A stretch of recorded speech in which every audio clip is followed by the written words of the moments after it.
야곱의 두 아내는 남편을 차지하기 위한 출산 경쟁을 벌입니다. 이 경쟁에서 가장 유리한 위치를 차지하고 있던 사람은 어쩌면 라헬이었을 것입니다. 그것은 라헬은 야곱에게 사랑을 받고 있었기 때문입니다.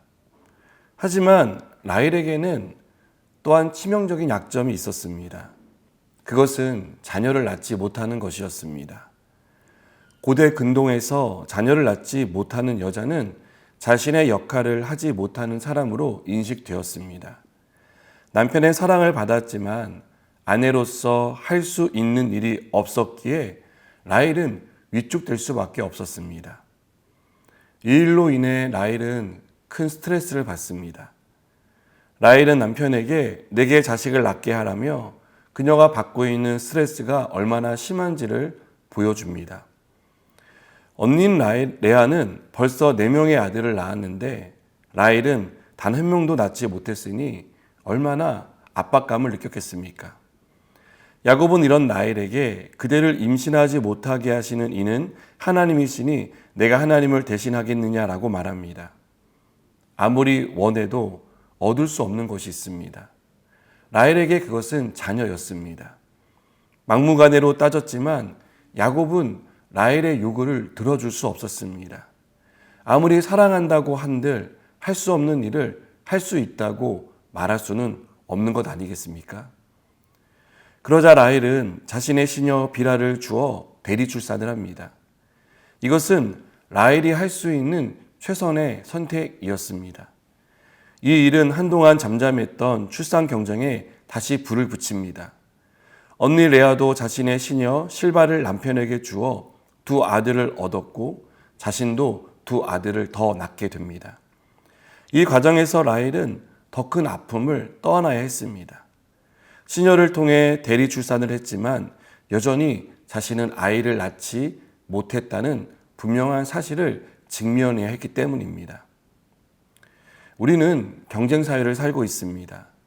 우리가 원하든 원하지 않든 크고 작은 경쟁을 할 수밖에 없는 구조 속에 놓여 있습니다. 그 경쟁은 무한하기도 하고 치열하기도 합니다.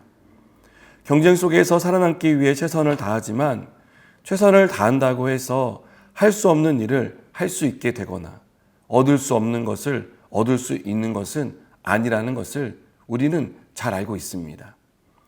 최선의 결과가 항상 원하는 것을 얻는 것이 된다면 좋겠지만 현실은 냉혹합니다.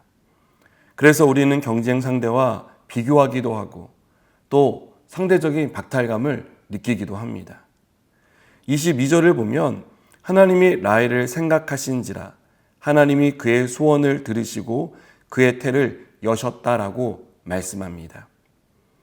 하나님이 라헬을 불쌍히 여기셨다는 것입니다. 그녀가 처한 상황, 또 그녀의 삶에 있는 여러 가지 사정들을 하나님이 보신 것입니다. 그러자 하나님은 즉각적인 조치로서 라헬의 태를 열어주십니다.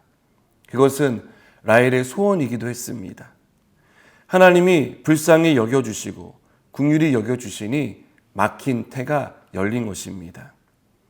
우리의 인생도 마찬가지라고 믿습니다.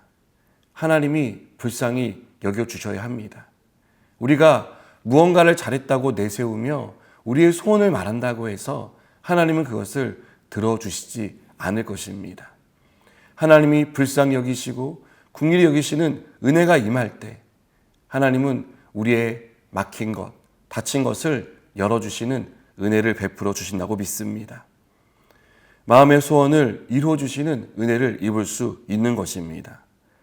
닫힌 라헬의 태를 여신 하나님이 닫힌 우리 삶의 문을 열어주실 것이라고 믿습니다. 이 믿음을 가지고 하나님께 은혜를 구하며 사는 저와 여러분 되기를 바랍니다. 기도하시겠습니다.